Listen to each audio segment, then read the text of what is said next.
things have become much more interesting now in my home state, as the Justice Department today has now filed a lawsuit against Texas, alleging that the state has violated the Voting Rights Act by creating redistricting plans that intentionally discriminate against Black and minority voters, diluting the vote.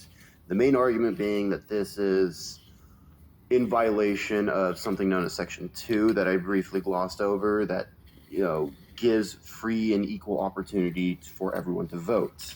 And given that the ability to choose how things are redistricted based on the census is in the hands of the elected officials, I would see this as a problem nonetheless. This doesn't surprise me. And in fact, it's been said as I was reading more into it that this is the third time in the past 3 decades that Texas has done this. So it doesn't surprise me. It's diluting the voice of Latino and Black voters, of course, because Republicanism, because Texas is supposed to be the red state. We're supposed to be all conservative. But we're finding more and more that that's not the case, and we're not all white, rich Republican assholes here.